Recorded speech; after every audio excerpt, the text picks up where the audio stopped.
Welcome to Full PreFrontal, the show that exposes the mysteries of executive functions. This show is a collection of conversations about the role of the prefrontal cortex, which impacts your focus, planning, problem-solving, emotional balance, and independence. These conversations will introduce mental tools that will empower you to shift your mindset for a successful life. And now, here's your host, Sucheta Kamath. All right, welcome back to Full PreFrontal, engaging in some amazing conversations exposing the mysteries of executive functions. I am here with our host, Sucheta Kamath. Good morning, Sucheta. Another exciting conversation on tap today with Dr. Bonnie Singer. What's in store for us today? So Todd, I have a favorite cafe in Paris. It's called Bread and Roses. It's in the Saint-Germain area. And when I visit Paris, which I have done now 6-7 times, I always make a point to stop there. A few years ago, I was there for breakfast and a lovely, lovely couple came and sat next to me. And we struck up a conversation, and turns out that was David McCall. He's a celebrated Pulitzer Prize winner and has received many, many awards, including National Book Award and Francis Parkman Award. He has written famous books like Truman and Great Bridge, The Path Between the Seas. An interesting thing about him is he's one of those few authors whose books have never been out of print. And his writing style and his approach to writing always has intrigued me. And I wanted to share some of that with our listeners today. He is very well known for something called a bookshop. It's a little shed that he has on Martha's Vineyard, which he uses for his writing. It's an interesting setup. It has only few things. He has a royal typewriter there, a green banker's lamp, and a desk. In this day and age, he does not have any telephone there. There's no running water. David McCall describes or says, nothing good was ever written in a large room.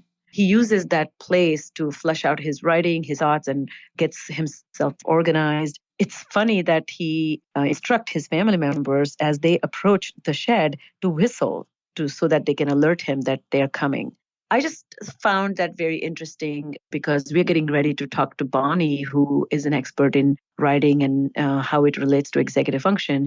And here's a famous writer who talks about his own writing process. And he has kind of come to understand how complex the process is and what works for him. He has tweaked it, he's shaped it. He also gives an interesting kind of story about his process of writing about Theodore Roosevelt. And in his book, he was writing about his asthma, and he came to discover that there were a lot of missing pieces, and there was no clear indication how Theodore Roosevelt developed asthma. So David McCall talks about this being a puzzle that he tries to put together, and he looks at what diary entries were made. He talks to many physicians. He goes back and investigates. So executive functions are those skills that go into kind of putting that puzzle together where you have scattered information, you have to pull it out, pull in together, you have to organize it, you have to sequence it, and then you have to create a narrative that explains the cause and effect relationship, or it explains your understanding, and that understanding needs to be explained in a way that it becomes very simple, clear, and crisp for the reader. So I'm very excited that we are getting into this conversation about writing and executive functions and language and its relationship to creating an output that conveys what your own thoughts are. Well, Sucheta, that's fascinating. I'm jealous that you had a lovely Parisian breakfast with David. I, too, have had the pleasure of meeting him many years ago. I've read a bunch of his books. My favorite story about him, you mentioned his typewriter, the old-fashioned typewriter. Someone went to him once and said, boy, you could write so much faster if you used a modern computer. And he said, no. In fact, I don't want to write faster. I would still like to write more slowly. So it's a fascinating character. I've always been an admirer of David McCall. All right. Well, this promises to be yet another great conversation with Dr. Bonnie Singer. I'm very much looking forward to it. Let's get to it. Here is Sucheta's second conversation with Dr. Bonnie Singer. Today, a fellow speech-language pathologist and an expert in language, literacy, and learning, Dr. Bonnie Singer will be joining us. She is the founder and CEO of the Architects for Learning, where she trains educators and consults with schools worldwide. Dr. Singer received her bachelor's and master's and doctoral degree in communication sciences and disorders from Emerson College, where she has also worked as instructor and clinical supervisor. In addition, she currently holds an adjunct teaching position in graduate and professional studies at Endicott College. For her entire career, Dr. Singer has been interested in the ways in which language and cognition interrelate to support and constrain language, learning, reading, and writing. With her partner, Dr. Anthony Bashir, she developed Empower, a method for teaching expository writing and brain frames, graphic scaffolding for language, literacy, teaching, and learning. Dr. Singer has authored numerous publications on methods for assessing and teaching writing, reading, listening, speaking, executive functions, self-regulation, higher thinking, and critical literacy. Dr. Singer is committed to the vision that students know how to tackle what comes their way in school and live to the best of their abilities. I can't wait to talk to Bonnie Singer. Welcome to the show, Bonnie. Once again, it's a great pleasure to have you for the second time. This time, I'm really hoping that we will be able to address some strategies and your expert experience in this field. So, Bonnie, as you know, in general, the academic success depends on good, strong listening, speaking skills, reading and writing skills. But above all, they really depend on the executive functions that are the backdrop to collaborate and orchestrate all those skills that showcase academic capacity. But what never really happens is getting specific instructions to learn these skills. So do you have any thoughts about that? Why is the educational system not in a place where it offers learning to learn training? Well, I can't really speak for the entire educational system, but I would say that these are just skills that in your typical person develop without having to be taught. Our neurology is developing. We're getting more myelin on our axons in our brain all the way through school. And so to some degree, just by virtue of being alive and a developing organism, our executive function capacity is continuing to develop all the way through elementary school, middle school, high school, college, and into our mid-20s. I think that our executive function skills are shaped by our experiences for certain. And so if you have people in your life who are engaging with you around the use of strategies and talking with you about how to approach tasks in efficient ways and how to develop systems for yourself to manage the complexities of life that get thrown at you, that helps you manage the complexities of life and have some fallback strategies. So schools for a really long time have been arming kids with planners and telling them to write down their homework and engage in those kinds of like project management skills that are necessary for later life and success vocationally. But the specifics, the nitty-gritty of ins and outs, I think, of the way you're thinking about training executive function skills, Yes. It's just not the background of your average teacher. It's not their training. Exactly. But what you and I know, or rather what we are seeing as years progress, that students are struggling for a variety of reasons, ultimately that impacts their capacity to take charge of their own education. And what's holding them back is executive function related self-management skills. And how can we create a culture in schools that understands the interplay between developing brain, executive functions, and need for supported learning, in your opinion? I think what drives most teachers is looking at the performance of their students. That's predominantly where they get concerned, or they are like, he's fine. He's doing exactly what he needs to do. So the door opens for those kinds of conversations with educators around students who need some kind of additional instruction or some kind of additional support in order to be able to meet the expectations of a classroom. You have developed a lot of practical approaches to instruction, and you are a big advocate of teaching explicitly and consistently. Yeah. Can you share with our listeners what that looks like? Well, I can tell you the method that I'm most well known for and have dedicated a good chunk of my professional career to developing is a a way of teaching students how to manage academic writing. And that method is called Empower. It was developed in collaboration with my dear friend and colleague, Dr. Anthony Bashir. And it took us a really long time, but the tenets of that were based on observations that I had of the students that I was working with privately, just in individual language therapy. And those kids were coming to me basically getting a different message about how they should be approaching writing every time they turned around.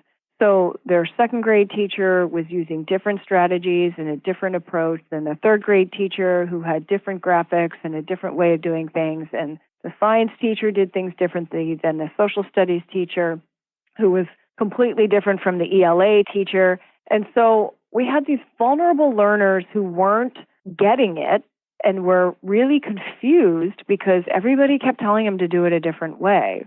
So our intention was to try and stabilize the process that you need to engage in order to manage your academic writing assignments, and to come up with sort of the universal set of steps, the internal dialogue you need to have with yourself, that it's universal no matter how old you are, no matter what grade, content area that you're writing in.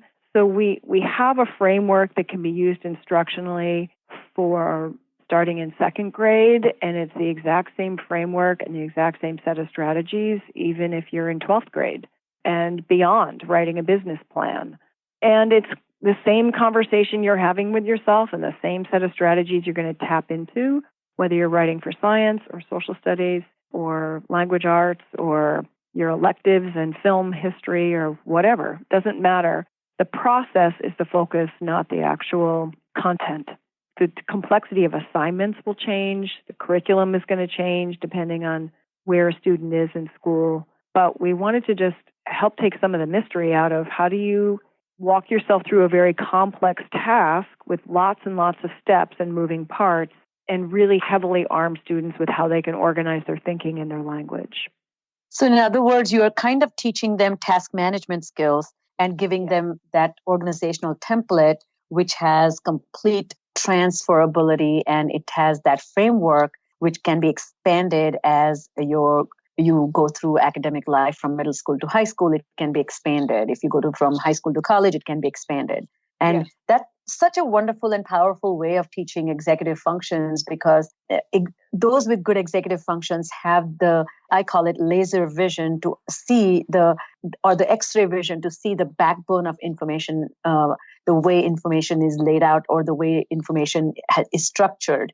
And those who are able to create a structure for themselves are much more effective in producing, whether it's writing or speaking or whether it's managing a project. So it sounds like Empower does that. Can you give us an example of an assignment? How would Empower look like for a student that you're teaching? Well, I don't really care what the assignment is. The approach is basically what we did was boil down the whole writing process into 10 questions you have to ask yourself. And our intention was inspired by some really beautiful work by Carol Sue Englert and a number of her colleagues back in 1988, where she developed a framework for teaching that was very much focused on what's the conversation that's happening around this learning. And she's really committed to the way teachers structure conversations in classroom and how that promotes learning and independence or hinders it. So we were heavily inspired by some of her work and Vygotsky's work, and this notion that whenever you're going to do something complicated, you're talking your way through it kind of in your head. And many of the students that I had been working with way in the early stages of us developing this method, when we really probed, what are you saying to yourself? You're staring at this assignment. You're sitting here feeling overwhelmed. You don't know what to do. You can't get yourself started, even though you're brilliant. When we really peeked behind the curtain and found out what it was that they were saying to themselves, it was really awful. They were saying really horrible things like, I can't do this, I hate this, I'm stupid, I got to get out of here. And that's when you see kids in class going, can I go to the nurse? Can I get some water? Can I go to the bathroom? It's all this avoidance strategy because they're overwhelmed and they don't know what to do. So the way we thought about it was from a language way in, right? That's our background is language, is how can we guide the conversation that the student is having with himself or herself so that it's a productive conversation? And you're approaching this complicated task by just asking yourself these questions, and you ask them in the same order every time. And each question elicits the use of a strategy. So my first question is the question kids always ask you: what do I have to do? That's the first thing a kid always says to you when they're staring at their homework and they don't get it. What do I have to do? So then we teach them a strategy for dissecting the language of the assignment, figuring out what it is that they need to do, getting a good picture in their head of what that end goal game is so that they can actually get themselves started. That's step one. So part of our approach is really change the conversation, structure the conversation, but also give kids a set of strategies that really very explicitly help them organize their thinking, which thinking is very multidimensional. You got to take a couple of passes at that with writing. Writing is linear and sequential. It's sentence after sentence after sentence after sentence. And you got to put those in a certain order, and then you got to get your paragraphs together in a certain order. And if you don't do it in a logical order, it doesn't make sense. It's very linear and very sequential, but thinking isn't. So there's this big gap between I know so much about Christopher Columbus and I have so many thoughts about this. I don't know where to start with this paper. So we approach the organization challenge of writing through a couple of different passes, a couple of different sets of strategies that chip away at organization. First, let's organize your thoughts and your knowledge, and then let's figure out how to organize your paragraph or your essay and teach kids very explicitly about how text is structured and how it works. You're really talking about helping students use a mind tool of self-talk. How can I guide me as I navigate through the demand of a task of writing where I have to produce, which is marry or kind of organize the ideas that I already have or the knowledge I already have, and then produce it in a way that will be satisfactory to the expectations of the teacher who's asking me to write this essay or paper or whatever it may be. So this self-talk is a very, very strong mind tool. Could you tell us a little bit about visualizing, and do you see a visualizing or using visual imagery as a tool as well? And do you make use of that in your teaching? We do. We're really, really inspired by some work by David Hirely, who developed a set of graphics that were intended to capture patterns of thinking and cognition. And I worked really closely with David Hirely for a number of years. It's amazing. And slowly sort of morphed some of his concepts really from my background, which is more language, and started to look at what are some of the underlying things that we do with language all day, every day. What are the patterns of just talking? So we boiled down into a set of 6 graphics, a way of... That's what you call brain frames, right? Yes, we call them brain frames. They're basically a visual depiction of what it looks like to sequence your thoughts. And we sequence to tell a story, you sequence to tell somebody how to do something, you sequence to summarize something historical that happened in the past. We sequence with language all day long. We just don't necessarily know that that's what we're doing. And we make comparisons and we make contrasts and we sort things into categories, and that's why grocery stores are set up the way grocery stores are set up. It's a whole bunch of categories. And so there are these kind of invisible patterns of language use that are hiding behind the listening and speaking and reading and writing demands of school and just conversation that kids are engaged in all day, every day. And we extracted a way to have kids be able to recognize those patterns and draw a picture of what they're trying to do linguistically so they can plan out the organization of their thought. Our original work with these concepts was way back in 1995 and 96. We were working with a very, very, very bright 15-year-old boy who was so scattered and disorganized in his communication, in his spoken communication. He was extremely bright. It was so hard to understand him because he would start a thought, then change a thought, get halfway through a thought. He never finished a thought. It was just this really disjointed, very disorganized way of expressing himself. And so we started working with him. Tony and I did this therapy collaboratively and really concocted how do we help him be more organized in his speaking, because nobody can understand him. And we started to play with some of these strategies and helping him to just draw the patterns of you're looking at, the causes and the effects of the progressive era in your AP history class. How are you going to plan out how you're going to explain that? And we had such profound results out of this way of working with the student that we presented him as a case study at a national conference, the American Speech-Language Hearing Association conference in 1996. 96 or 97, way back. I think it was 97. And the title of that presentation was What are Executive Functions and Self-Regulation, and what do they have to do with language learning disorders? And we made the case that language and executive functions are interconnected, and that the reason that the student was having such a difficulty expressing himself was because of some fundamental weaknesses within his executive system. And then we detailed our therapeutic approach to helping him. By the way, he's now a litigator for the Justice Department, so it worked. No way. Oh, beautiful. He worked for Barack Obama. I don't think he still has a job right now, but he was ultimately became a very successful trial lawyer. And at the time, no one would have guessed that was the path he was going down as a career. But eventually, the presentation, we were asked to write it up, and we published a paper with that same title, What are Executive Functions and Self-Regulation, and what do they have to do with language learning disorders, in 1999. And since then, we've been playing with these concepts of using some visual representations of the pattern of language to help kids organize their language, both when they're talking and when they're writing. So what you do with talking and writing, as you mentioned, using the visual, that mind tool of visualizing, conceptualizing, using visual modality, I do that in my work with the concept of future self, giving students a videographic tool to see themselves and talk to themselves from their future self.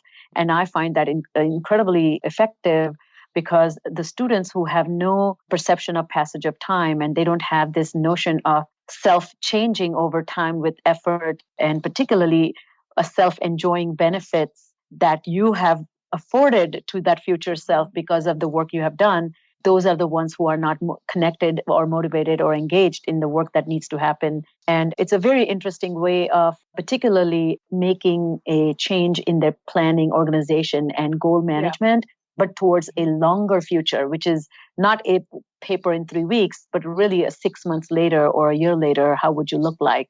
If you remember the book Secret that talked about this, creating these thought boards that you can stick up your ceiling when you lay down, you see yourself in 10 years, that kind of idea, Yes. So Bonnie, tell me, as we get ready to conclude this conversation, what would you like to see in the world where you do this beautiful work that will make you believe that, or may make you feel that you really made a difference?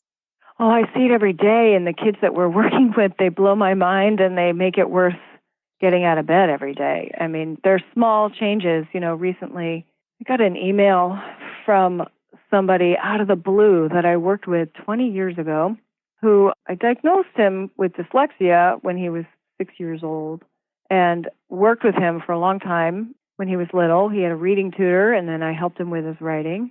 And something happened.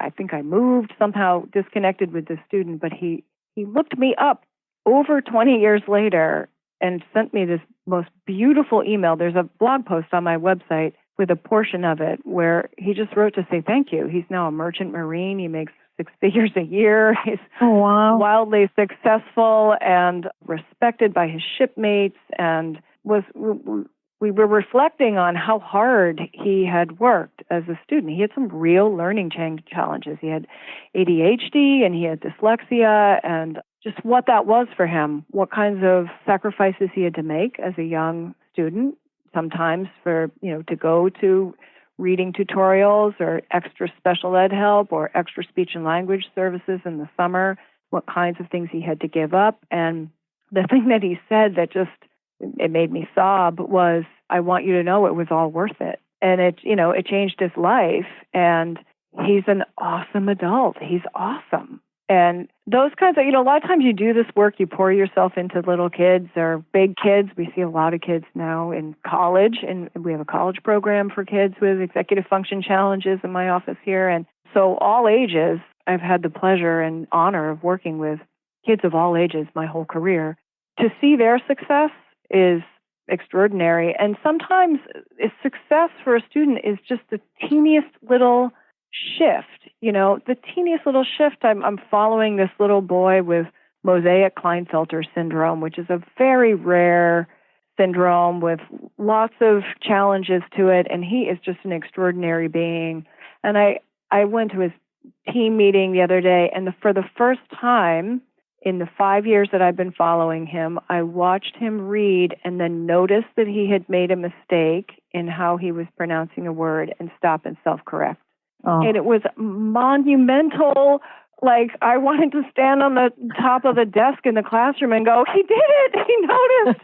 That is so huge that his brain stopped, that he noticed, that he realized that doesn't make sense, I can fix it. He used a repair. I mean, they're teeny little successes that you see in students every day, and it just keeps you going. It's what it's all about.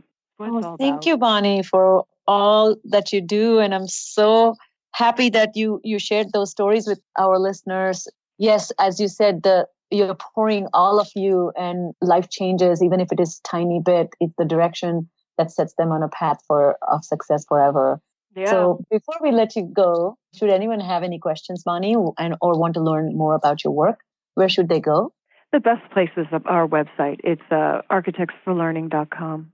Thank you so much for making the time and joining me on this podcast, Bonnie.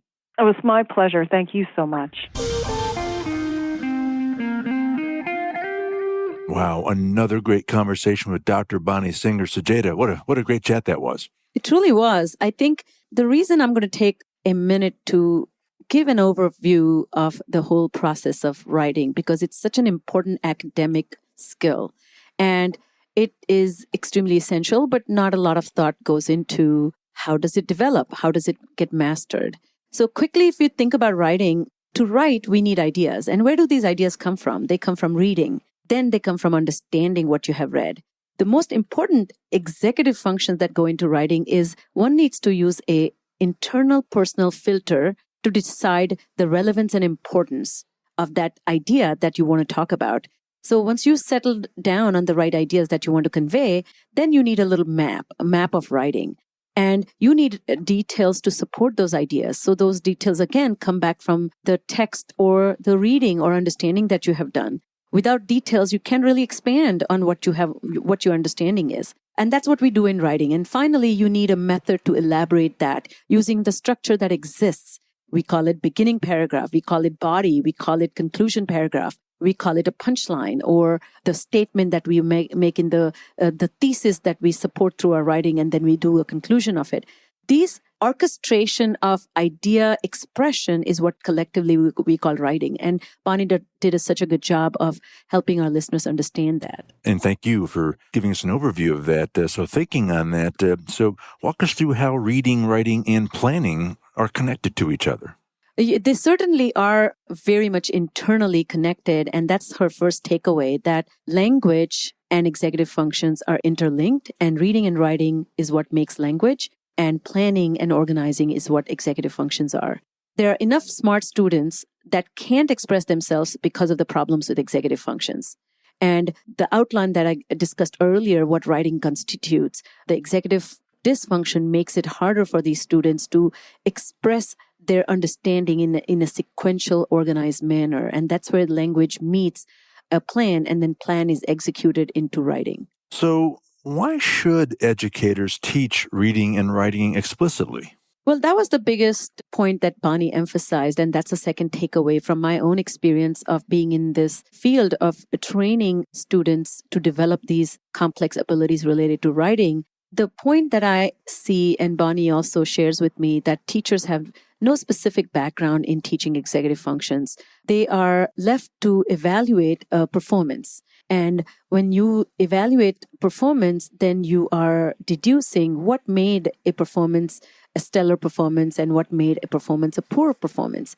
Educational system has nothing formal in place to teach skills that are related to learning to write. So every teacher sees it differently, and every teacher works differently with the struggling student. So the struggling student who has fundamental difficulty in kind of seeing the skeleton of written language then is very much dependent on teacher's instructions. And the teacher instructs those parts of writing that pertains to his or her content knowledge. So history teacher may be focused on teaching analytical writing. Science teacher is working on analysis synthesis writing. And the student's job is to kind of integrate the two. And that may not happen successfully all the time. Understood. Okay. So Bonnie discussed how self-talk is used as a mind tool. So what are your thoughts on that?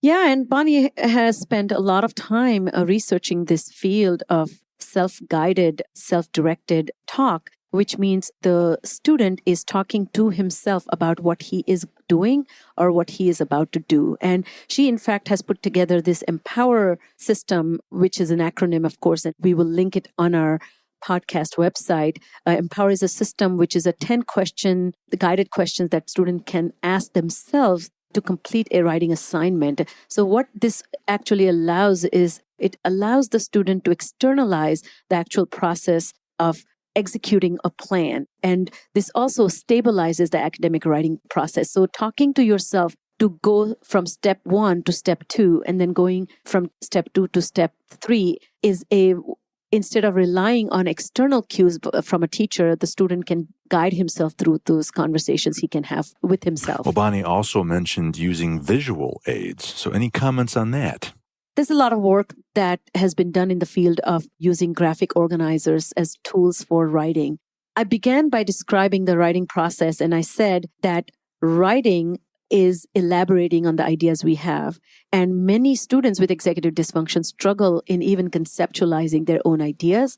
And so the brain frames that Bonnie talks about, which is 6 graphics that she uses or that she has researched, can be a great starting point that students can use to map their own ideas before they get into elaborating and expanding on those ideas, and then coming down to the process of editing and evaluating the writing.